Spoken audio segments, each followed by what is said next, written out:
Welcome, Dr. Bijoy John, to Coaching in Session. How are you doing today? Good, Mike. Thanks for having me. We're going to be having you on today as a board certified sleep specialist. We're going to be talking about your work, but in your own words, can you tell the world who you are, what you do, and how you help? Yes, I'm Dr. Bijoy John. I'm a board certified sleep specialist. My background is also pulmonary critical care. So I've been doing all this for about 25 years. 3 years ago, I branched out and pursued my passion of exclusively practicing sleep medicine. So I started my own clinic called Sleep Wellness Clinics of America. Then I see the same pattern of people with problems, and I found nobody's sleeping. So I decided to write the book called Nobody's Sleeping. So I worked on it for 2 years. It's in print, it's ready for pre-order.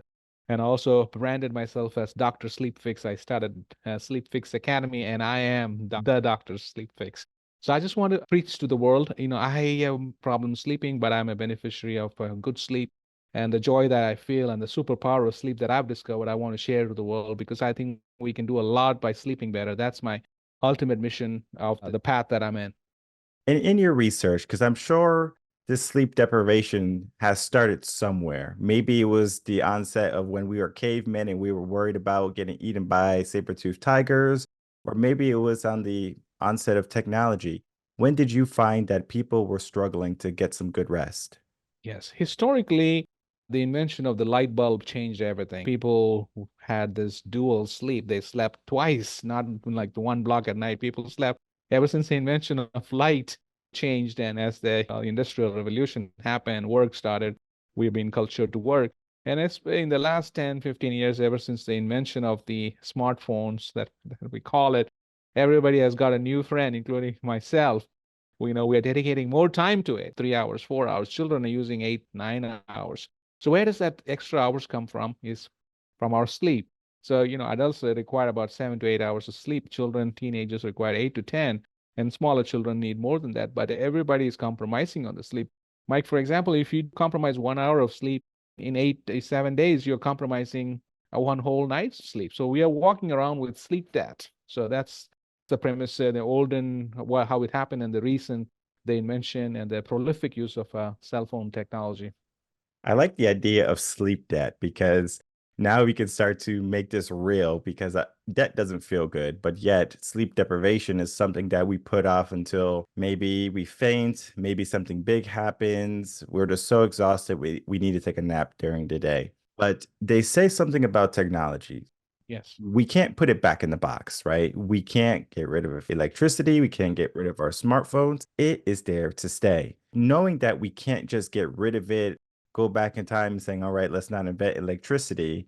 Yes. How can people start to sleep better if we know that people are starting to give more time to technology, to being awake because we can be up at night and see better. We don't need candles. What is the simple fix if there is one? Yes, yes. I deal with in my book also the topic on cell phone addiction. It's very simple. If you wake up and the first thing you do is looking at your phone, you have a cell phone addiction. Period. That's it. But how do you get away with it? I tell people to stay away from a cell phone at least 1 hour or at least 30 minutes prior to going to sleep. And then keep your phone away from your bedroom in your bathroom. Bedroom is only for sex and sleeping. So when you have something close to you, it's a constant source of dings and the sounds and the notification. And then you wake up and look at the clock or the time, then it's over. Hey, I only slept, it's 2 o'clock. I only slept 2 hours. So maybe I got only three. See, the thought process. For all practical purposes, the why you do this is the melatonin, that hormone that puts us to sleep, is only secreted in darkness. The light from the phone is a major hindrance for natural sleep. These are the two things I tell people to get rid of that. You can't do away with it. You have to live with it. That's our best friend. At least 30 minutes, an hour prior to going to sleep, and keeping it away for the night is the two most practical things you can do in my research. And that's what I apply practically, Mike. There's something, I don't know if this is true or not. I'm sure you're the person to speak with about this because they say that if you have like technology in the room, it emits a certain type of wave. For example, they said the TV, just having a TV in the room can mess up your sleep patterns. Even if you're not watching it, just having it in there. Is the phone the same thing or is that just a myth? No, anything has got some amount of radiation, and we have our own body waves. Like if you comb your hair, you have static. So we are sources of electricity, our heart. So there is some amount of interference in any electronic material. that is around it. So the best thing to do is keep it away from you. 6 feet away is it's what for everything. For practical purposes, don't have any electronics in my. I don't wear any watches or any devices to go to bed. There's prolific use of those technology. The problem is once people know they are sleeping only 2 hours in REM sleep and 4 hours, and they worry and they lose their sleep. I am no technology when I sleep because that is a natural process. And you're right, those radiation and those frequencies do mess with our brain waves, the extent of which we are not very sure, but for fact, it does affect us.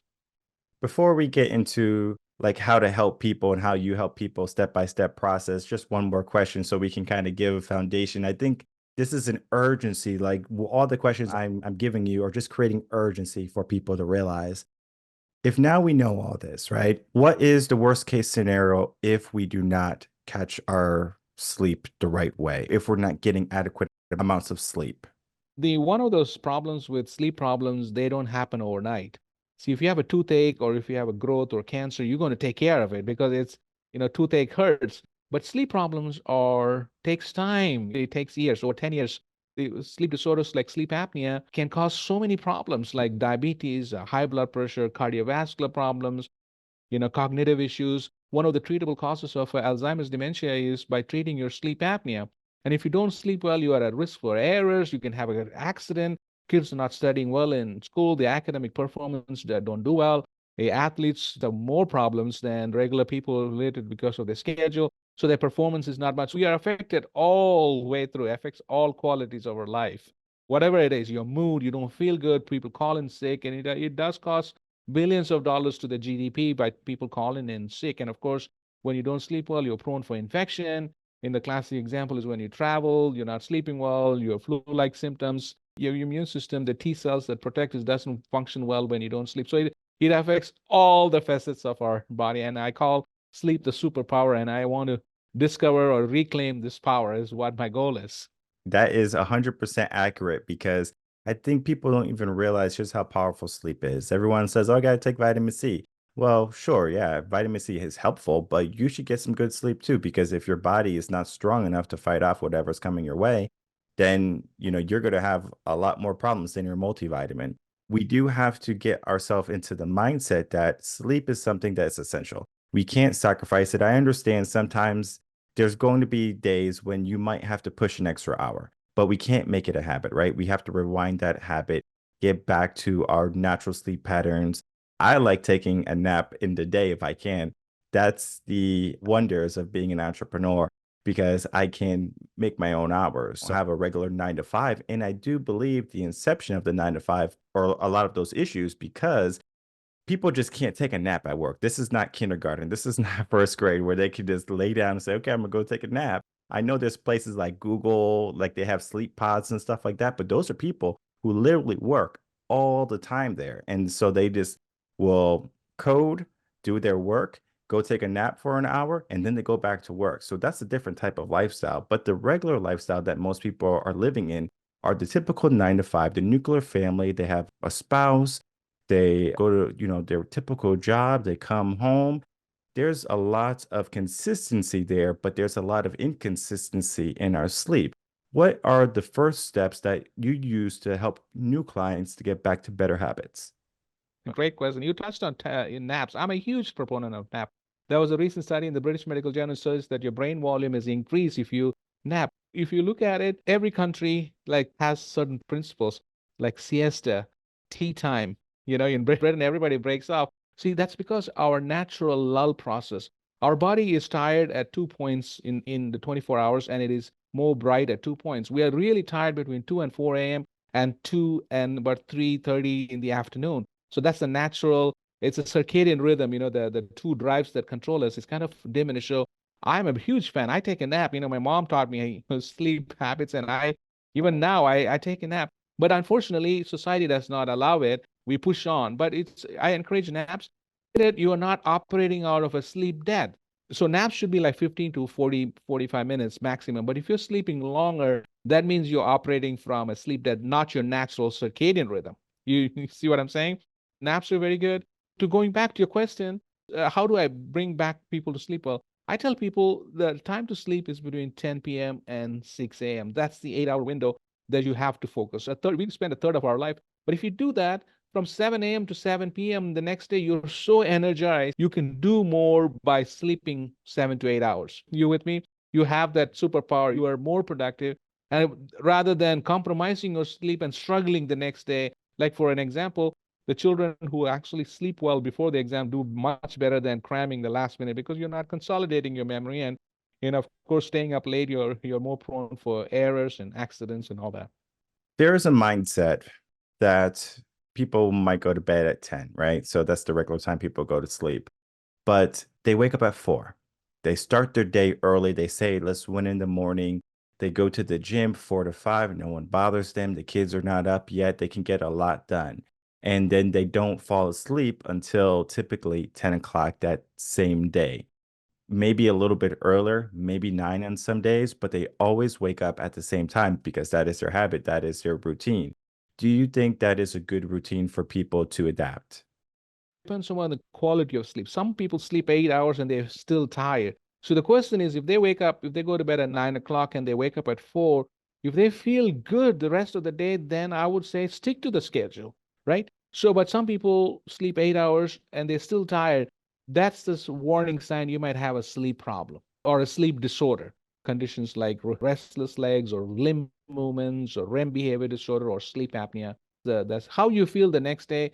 There are some people who are short sleepers. Elon Musk is a classic example, and our previous presidents, they don't sleep much, but they have the gift of the genetic lottery. They are short sleepers. They get a beautiful sleep in the 4 or 5 hours or 3 hours they sleep. But most of us, our sleep is several cycles. We need that the ratio of all the cycles for us to feel better. So to answer your question, if they feel great, from 4 a.m. to 9 p.m. the night, then more power to them. There's no need to change nothing.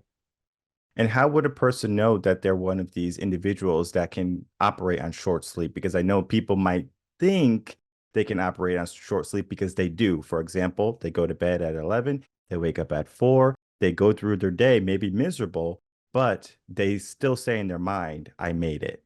No, the word you said is miserable. If you're feeling great in with 5 hours sleep, then you are a short sleeper. There's nothing wrong with it. But you're struggling, you're drinking caffeine, you're in a bad mood, you're mean to your colleagues, your family, you're struggling, then you have a problem. You're not a short sleeper, you're operating on sleep debt. Okay, so for the individuals who are using caffeine, maybe the people who are irritable, the people who feel super tired in the middle of the day, these individuals need more sleep, correct? Correct. Or their sleep is affected by a sleep disorder like sleep apnea or limb movement disorder where people move in their sleep and wakes them up. Okay, so let's start to look at those disorders. Yes. Those disorders are genetic or they developed from bad habits? Sleep apnea, it's got a genetic component to it. It's a hereditary, but the prolific weight gain, that we see, the obesity epidemic has driven sleep apnea to the next level. So what happens when you gain weight? Your throat's narrowed. The fat is deposited all over our body, and the back of the throat is narrowed, and now air is not flowing well, and the brain senses that. So the word before sleep apnea, it's called obstructive sleep apnea. Literally, there's an obstruction, so the air is not flowing well and wakes you up. The obesity epidemic has created a diagnosis of sleep apnea. So people are not resting because our body's aim is to keep you awake. You literally wake up. You're not physically woken up, but your brain EEG says you're wakened. Then you wake up and take a breath. Then the cycle repeats several times during the night. In what age do you see that many people are starting to struggle with this and they're coming to you for help? So most of them are middle age, but 30 feet starts around 30s and 40 for men. Then what happens when the testosterone level drops, and especially also in women when they're perimenopausal in their 40s and early 50s, see the testosterone and estrogen keeps everything in good stead. What happens when the enzyme, the hormone levels drop, everything sags, starting from low libido tonicity, everything sags, and so the tongue goes back and collapses the back of the throat. More common around in the 30s for men and closer to 50 in women is the higher incidence of sleep apnea. And we do have to really pay attention to the obesity factor, right? Because we live in a culture, especially here in the West, where fast food is so prevalent. People are not eating the correct foods for themselves. They're gaining Correct. weight. They have low movement in their day. For example, they work a 9 to 5, they don't go to the gym, they don't do any walking, they sit at a desk. They are very sedate during their day, but their body, their maintenance calories might be 1,500, but they feel like eating 2,600 calories that day. Eventually, it starts to tack on, right? In the same way as you said, typically, if you have a sleep issue or disorder, it's not something that happened overnight. And the same thing is like with your weight. You're going to get fat from eating a cheeseburger every single day. And there's a statistic that I just learned recently. 42% of women over the age of 40 are obese, and 38% of men over the age of 40 are obese. It could be at that point when a woman's cycle is changing. So like right there, and then also the food exasperates all of that. It can be the perfect storm for many people to fall into issues later on in life. Do you think a fitness regimen, a sleep regimen, just having a regimented lifestyle in general is going to help people avoid a lot of the issues later on in life? Great topic on sleep. Poor sleep worsens your obesity. So just by the fact if you are awake more time, guess what? You're going to eat more. You're snacking. And guess what food you're going to eat? The high calorie chips and the candy or the sugary drink. So for example, night workers, there's a tremendous incidence of increased obesity in shift workers because they actually in totality they sleep less. So just by the fact they're awake, everybody's awake more, you're going to gain weight. Number two, the poor sleep alters the endocrine system. There's two hormones that control diet. It's called leptin and ghrelin. Leptin lowers your appetite, ghrelin increases the appetite. In people who are poor sleepers, there is less of leptin and more of ghrelin. So naturally, you're tending to be more hungry. And in perimenopausal women, they gain about 7 pounds average. The menopause is hard on them. So you touched on all those things. But the underlying factor here is poor sleep causes obesity. And of course, when you gain more weight, you tend to have more sleep apnea. And when you have sleep apnea, you're more tired, you gain more weight. So it's a vicious cycle. You have to have good sleep to have more energy to work out. The foundation for all functions is sleep. When you have that, you will be more, you have that energy to work out. Poor sleep is one of the leading causes of obesity. And also, we'll touch a little bit here, also a leading cause of mental health, anxiety, and depressive disorders are also worsened by poor sleep. Okay. All this is good because I know many people, they are just thinking like, I might be a person that's struggling with my sleep, right? Because maybe they have a new kid, maybe they're very stressed because of work. There's just so many factors to why people are not getting good sleep technology, as we talked about. But let's say I'm a client right now Yes. and I'm going to reach out to you and I'm going to say, hey, I think I'm having some issues with my sleep. What are some of the things you're going to ask me or inquire about? The audience can be well aware when they reach out to you to say, hey, I think I have an issue also, so they know what to expect. Correct. The sleep affects top to bottom. It affects all parts of your body. When I see a person who has got sleep problem, first I have to ask and find out from the history, is it primarily a sleep problem or is it your sleep problem is due to something else? Like if you have a breathing problem like COPD or asthma, you're not breathing well, it's going to affect.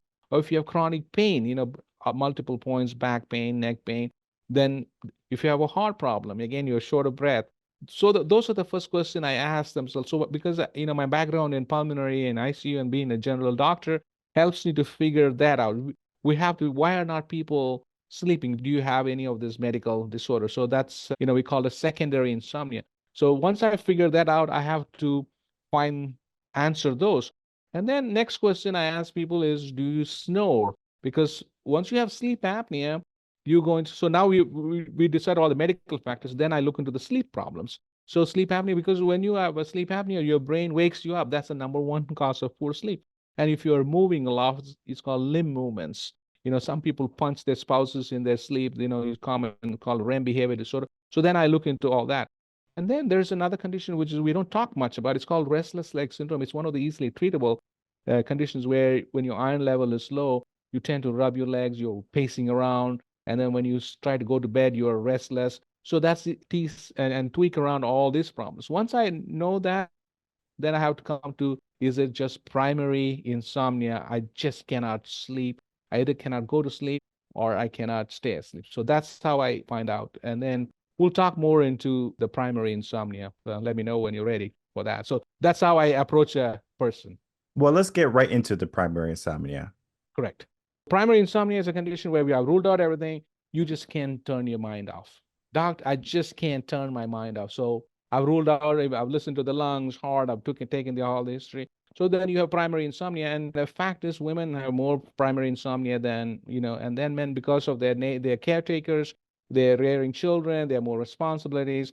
And also the monthly, the ebbs and flow of the hormones, the premenstrual syndrome. So from a very young age, their sleep quality, and as in adulthood, they're rearing children, it's hard. And then of course by menopause it's all over. So women are 2/3 of my clients with primary insomnia are women.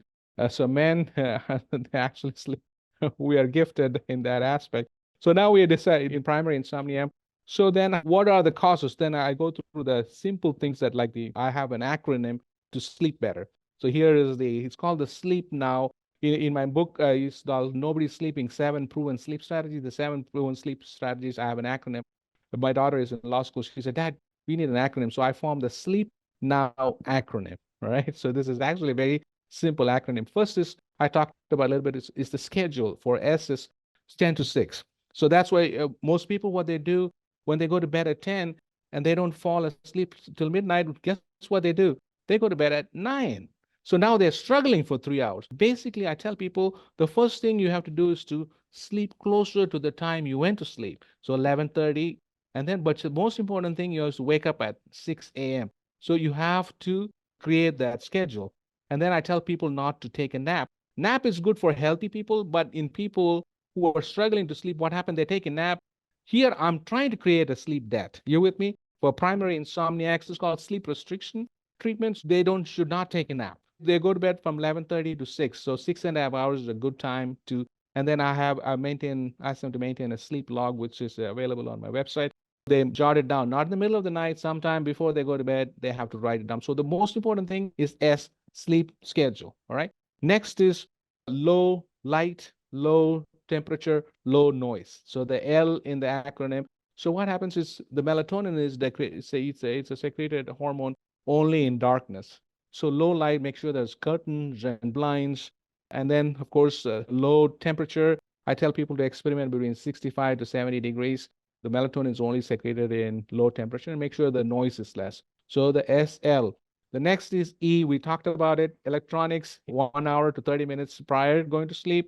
So the light from the cell phone, especially in the bedroom when there's no ambient light, is more powerful than outside. It's going to your eye and telling the brain, hey, it's still daytime, no need to go to sleep. So I'm a big fan of those two things that I told people not to do, to keep the holiday about 30 minutes a break and before going to bed, and also moving your cell phone away from, I set an alarm. I keep my cell phone in my bathroom. So I literally have to wake up to the desired time. I'm done sleeping, because if you have it close to me, I'm going to hit the snooze button, or I'm awakened by a text message. All right. So the next is exercise. I'm a big fan of exercise. I exercise in the morning. The exercise releases endorphins and cortisol. Those are stimulatory hormones. You don't want to get closer to bedtime. So I tell people to do that at least 4 hours prior to going to sleep. Exercise in the morning. And there's a little caveat here. Caffeine, I make sure that in my sleep log, there are certain things. When do you take caffeine? Caffeine acts for about 4 to 6 hours, but in people who are vulnerable, it can act up to 12 hours. So no caffeine in primary insomniac past 1 p.m. All right. And same thing with alcohol. I try to tell people to limit alcohol by 6 or 7 p.m. because alcohol metabolizes into acetaldehyde, which wakes you up. And also alcohol is a diuretic that makes you wake up. So I literally have several people who jot everything, their habits, when they take the caffeine, when they take the alcohol, when they have their last meal. So these are little tidbits. I'm moving away from my acronym. So what happens when you have a large meal? It makes more heat. So I tell people not to have a large meal at least by 3 hours prior to going to sleep, because the high energy, it also raises the body temperature and you can sleep better. So that's why I tell people to, and also high glycemic index food 4 hours prior to sleep, like the sweets and high glycemic, like the potato chips, all those affect quality of sleep too. So that's some of the little tidbits people are noting down. So we are down SLEE. P is power off your mind. but you had to power off your body by, calming your body and your use of electronics. That's how I tell people to power off your mind is I give two techniques. One's called vivid imagination. So when you lay in bed, we take our problems to the bed. I tell people not to worry on reality. I tell people to create your own imagination. A vivid imagination is used for other. I've developed to use it to sleep, help people sleep. So you watch a show, I want to think about it, and you are the director for now, not the reality of your problems. You do that. And the other thing is yoga, nidra. Nidra means nothingness. So when you lay in bed, you keep your hands up like a corpse, fold it up and start. You're nothing. You just don't think about anything. Those are the two things, but you have to do the other things prior to you getting here. That's powering off your mind. And then the next is no, NO in the Sleep Now acronym is no to worries.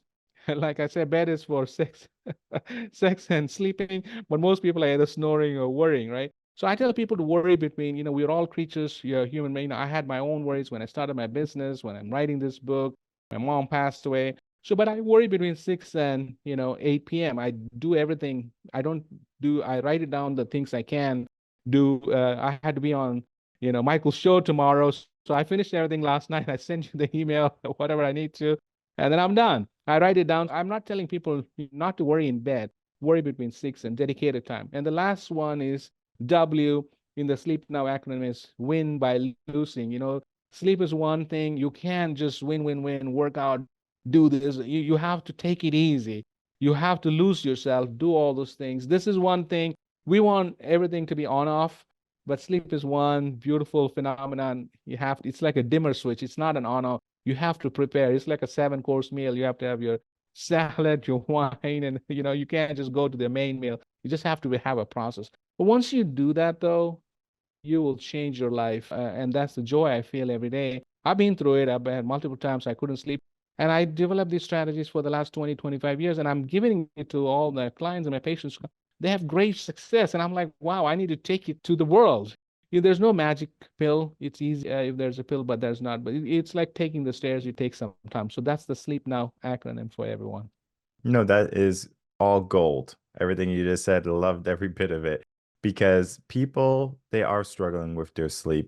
People, they also like the quick fixes. So, for example, sleep aids, the Z-Quil, the melatonin gummies, the body does all of this naturally. We just have to help the body get back to where it needs to be. And many people don't want to take that responsibility. It's easy to say, okay, well, I'm going to take a sleep aid. I'm going to go to sleep, right? But that's not helping, right? That's just the band-aid.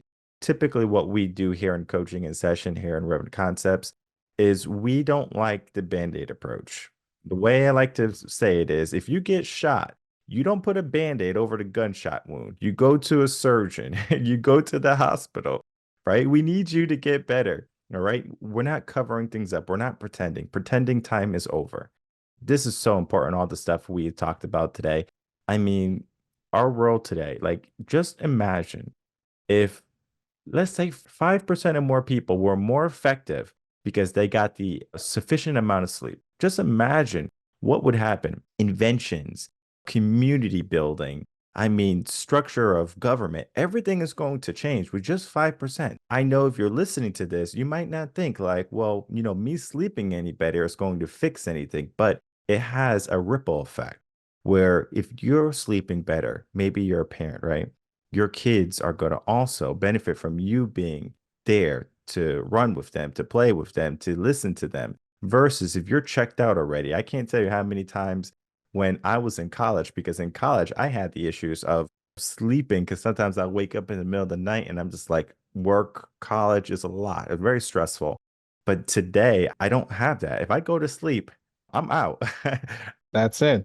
You discovered the power of sleep. Yes. It is so powerful. And I remember when I was a kid, I always said naps are for babies, but I don't care if I'm a baby right now because if I have time to take a 30 or 45-minute nap, I will. I encourage napping. Yes. And it's just to get me going because I find that I'm most powerful when I first wake up, right? My brain is just, let's hit the ground running. And even after I take a nap, it's like my morning resets. So I get another 2 to 4 hours of just amazing work. If I have to write something, if I have to meet clients, it's just I'm on my A game. So getting more people on their A game is exactly what we need to be doing. It is the work that you're doing. Before we wrap up, I would love to get some final words and then for you to tell the audience where they can find you. Yeah, thank you. Like I said, mentioned, once you sleep better, we also heal better and you become more forgiving, more thoughtful. And, all this, some of those things that, I wanted to write came out from my deepest sleep when I went ahead and just like you in the right in the morning, you're so powerful. That's the best thing. People come to me for years of suffering. So this will take about 4 to 6 weeks to get better, to have the process first to identify what the problems are, work on it, and change your schedule. It's not easy. It's like taking the stairs, but 6 weeks in a span of your 10 years you've been suffering is nothing. So once you'll sleep as your power. You don't need to be like, worrying about it. You can conquer it.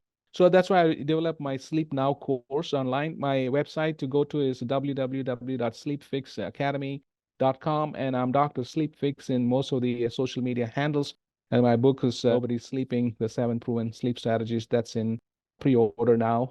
I want to give this gift and the knowledge that I have to the world because I've discovered it and it looks like you discovered it. And I want more people, at least 5% to discover this and just put it into principle. It's like you say, the body has it. We just have to let it. The quick fixes won't, body becomes tolerant. It wants more. The higher dosage you're leading, people start taking alcohol and other medicines, you will all go into disaster.